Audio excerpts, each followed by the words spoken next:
नमस्कार साथियों, आप भी क्लास 10 का 2026 में एग्ज़ाम देने वाले हैं तो ये 25 फिजिक्स का 25 वायरल क्वेश्चन मालूम होना चाहिए जो कि आपके एग्ज़ाम में 100% गारंटी है कि यह क्वेश्चन जरूर आएगा। तो इस सारे बच्चे को आप लोग शेयर कर देंगे और आप लोग भी सारे क्वेश्चन को याद कर लेंगे। तो चलिए हम लोग क्वेश्चन को स्टार्ट करते हैं और जो बच्चे न्यू स्टूडेंट होंगे चैनल को सब्सक्राइब कर लेंगे ताकि नेक्स्ट वीडियो भी आपको मिल जाएगा जो आपके एग्जाम में आने वाला क्वेश्चन है।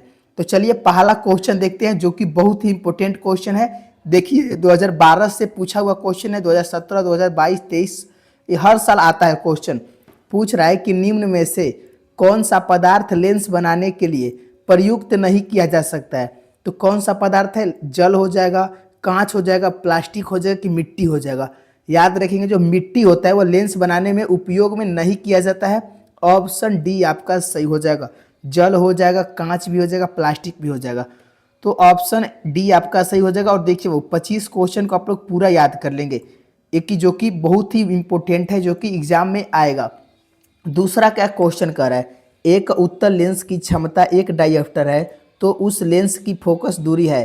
तो एक उत्तल लेंस की अगर क्षमता एक डायप्टर है तो उसका फोकस दूरी क्या हो जाएगा? तो याद रखेंगे बाबू, प्लस में 100 सेंटीमीटर, प्लस में होगा 100 सेंटीमीटर होगा। ऑप्शन सी को याद कर लेंगे, ऑप्शन सी आपका सही हो जाएगा। चलिए तीसरा क्वेश्चन जो कि यह भी आने वाला प्रश्न है, कह रहा है प्रकाश के अपवर्तन के कितने नियम है। देखिए 2016 2021 में यह क्वेश्चन आया हुआ है और हर साल भी आता है बाबू। तो प्रकाश के अपवर्तन के कितने नियम है?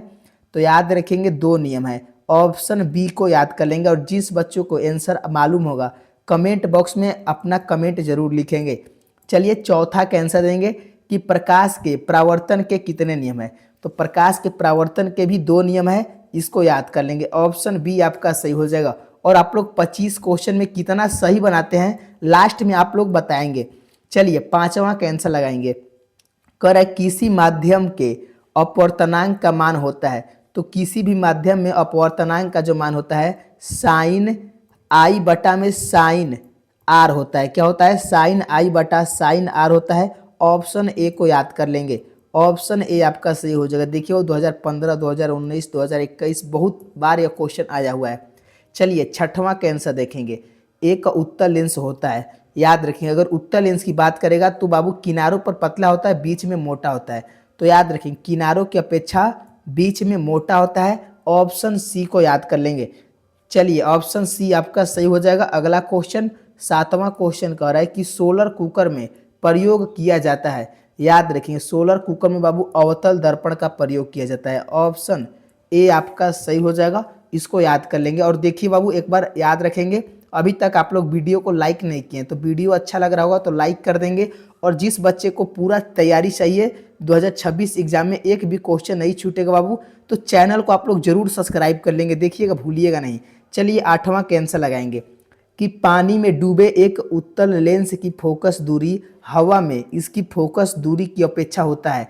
तो देखिए पानी की अपेक्षा जो हवा में होता है याद रखेंगे कम होता है। ऑप्शन बी को याद कर लेंगे, यानी जो पानी में डूबा एक उत्तल लेंस की जो फोकस दूरी है और हवा में जो फोकस दूरी है कम होगी, याद रखेंगे।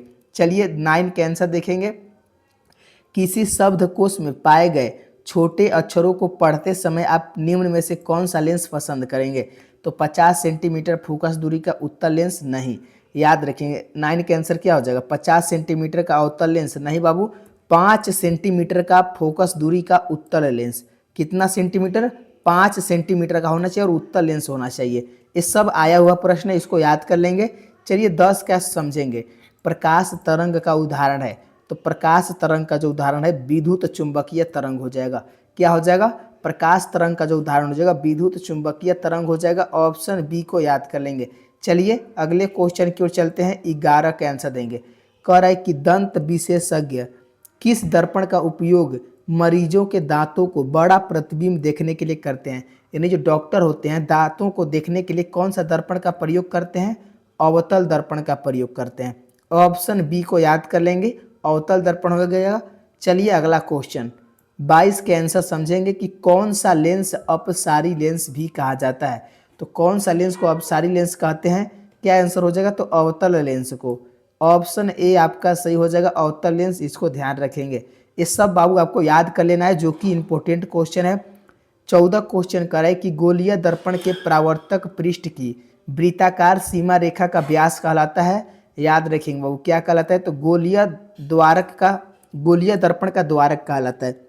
यानी गोलीय दर्पण के परावर्तक पृष्ठ का जो वृत्ताकार सीमा रेखा व्यास होता है वह गोलीय दर्पण का द्वारक कहलाता है। चलिए 15 क्वेश्चन देखेंगे। कह रहा है कि निम्नलिखित में से कौन उत्तल दर्पण की फोकस दूरी है जिसकी वक्रता त्रिज्या 32 सेंटीमीटर है।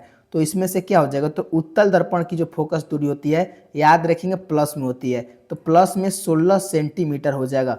ऑप्शन सी को याद कर लेंगे। चलिए अगला क्वेश्चन है 16 क्वेश्चन जो कि बहुत ही वीवीआई क्वेश्चन है कि किस लेंस के द्वारा उत्पन्न आवर्धन का एसआई मात्रक होता है। तो किसी भी लेंस के द्वारा जो उत्पन्न आवर्धन का एसआई मात्रक होता है कैसा होता है, तो मात्रक विहीन होता है। याद रखेंगे इसका कोई मात्रक नहीं होता है।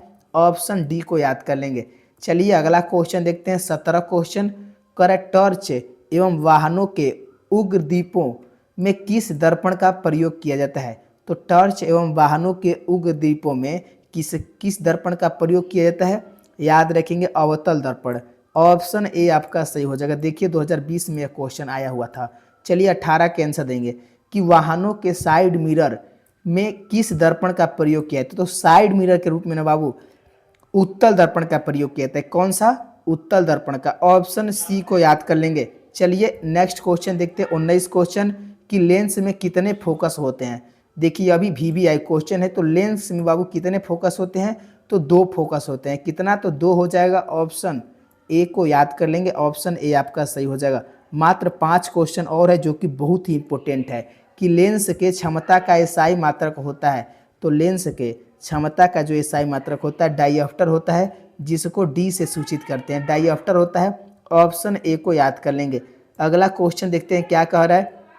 21 का आंसर देंगे कि प्रकाश गमन करता है। तो जो प्रकाश होता है ना बाबू वह सीधी रेखा में गमन करता है। कैसे, तो सीधी रेखा में गमन करता है। ऑप्शन ए को याद कर लेंगे। चलिए नेक्स्ट क्वेश्चन देखते हैं 22 क्वेश्चन।